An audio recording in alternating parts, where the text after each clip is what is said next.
A beautiful vintage or antique rug can be the most dynamic element in a pulled-together room. But to the untrained eye, it's really hard to tell whether something is handmade and authentically beautiful or a mass-produced piece.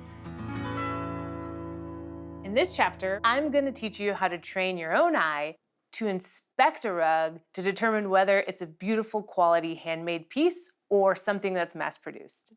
I get really excited when I find a beautiful antique rug that I can tell has been handmade by an artisan, whether it was recently or centuries ago.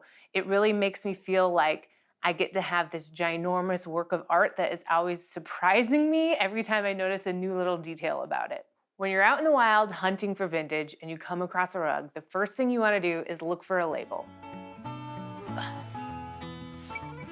The label is usually right underneath one of the corners of the rug. And in this case, there's a label. Unlike other vintage, a label will tell you that the rug is new. Just because there is a label on a rug doesn't mean that it's bad quality, but it does rule out it being an antique rug. So we have to inspect it a little further to see whether it's a good quality rug. Here are 3 examples of different rugs. Now, the creme de la creme of rugs is something that's handmade, hand-knotted, and is made with natural fibers and natural dyes, as opposed to rugs that are machine-made and made with synthetic fibers and synthetic dyes. Let me teach you one easy tell to know whether something is machine-made or handmade. Now, this rug is machine-made, and this rug is handmade. And when you turn it over to the back, you can scratch the back and feel it, and it feels like a plasticky surface, like a webbing, and I can't see the pattern very well through the backing of the rug, and all those things tell me that this is a machine-made rug. Whereas this rug is soft, it's very pliable, and I can see the pattern through the other side. And that tells me that this rug was made on a loom, all with one material. Another difference you can see with your eye is that on this handmade rug, there is a fringe, and this fringe is an integral part of the rug. It's not sewed on, it's not glued on, it's actually the end of the loom. Whereas on machine-made rugs, either they'll end like this, with this just a welt with nothing else. Sometimes they'll put a fabric welt across like a border, and sometimes there'll be fringe that's glued on. In this rug, it's just a welt that ends, and on this rug, I can tell that there's a fringe that's a genuine fringe, which is the genuine end to the rug. The parts of a rug are both the fibers that was used. This has synthetic fibers on the back, and this one doesn't. And also the dyes. If you look at the rug I have here in my living room, you can tell that there are natural dyes that were used to make the rug. And the way I can tell is because this rug is so old that a lot of the dyes have bled through on the pattern. If you look closely, this green that's right here, it's like an olive green. In some parts, you can see the yellowing of the green. In some parts, you can see the darker green. I bet that this rug was a very different color when it was first made, and over the years it has faded.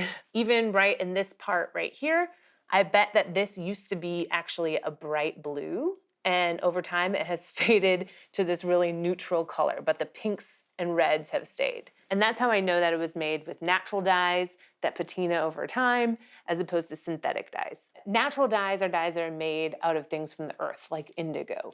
There are ancient recipes for how to make rugs, and synthetic dyes are things that are made in a laboratory.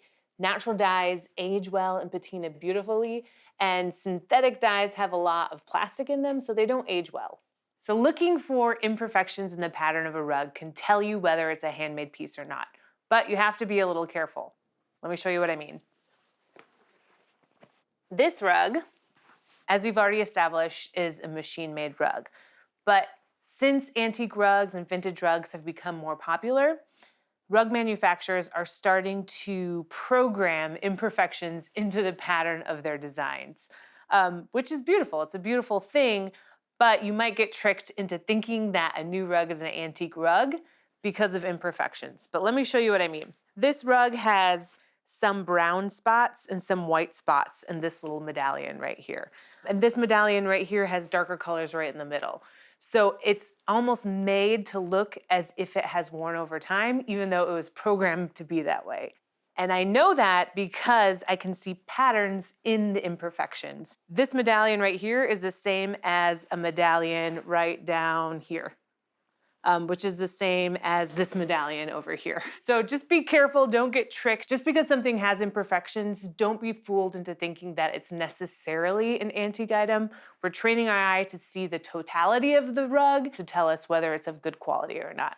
Another thing that we always look for is wear and patina. Now there are imperfections in this rug, but there's no wear. Even the fibers themselves have like the shiny quality to it. That tells me that it's a synthetic material too. Just because a rug is machine made doesn't necessarily make it a bad rug, but if you're out in the wild and you don't know where it came from, don't be fooled into thinking that machine made rug is really a valuable antique or vintage piece. The materials used to make a rug, synthetic fibers versus natural fibers, are indicative of quality as well. So I'm going to show you a quick way to find out whether the fibers in the rug you're looking at are natural fibers or synthetic fibers. Okay, let's take a look at these two rugs here. To the naked eye, they both look very similar. They're a Moroccan rug with a diamond pattern.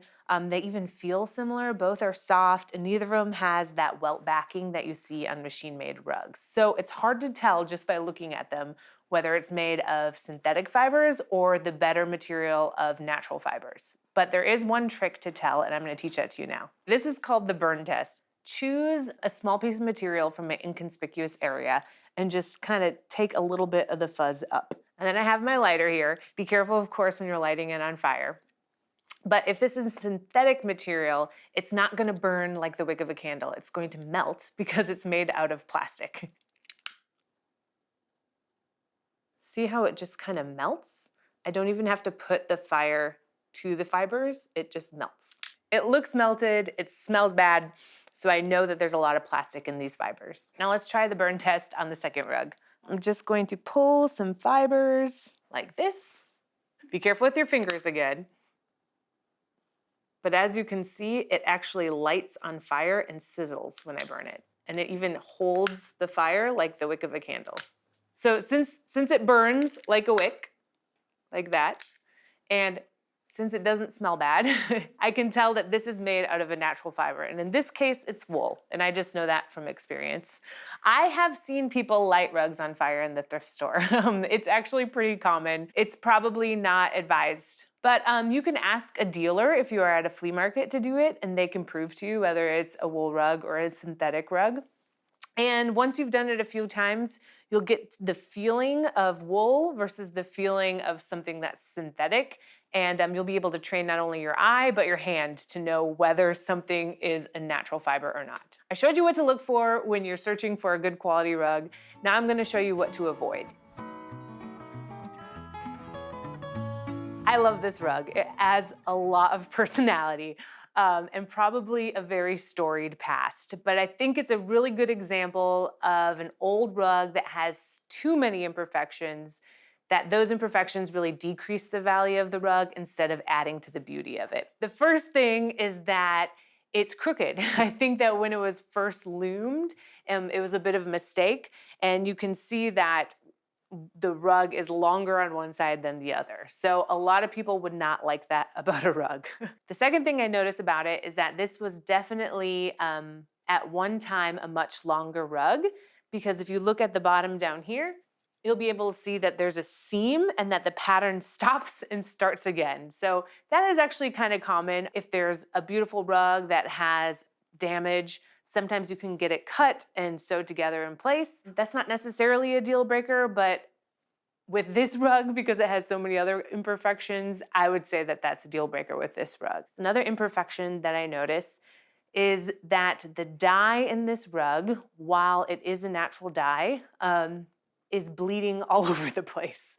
If you look closely, especially at these hot pink colors, it's bled over here. It's bled down into here. We see bleeding over here.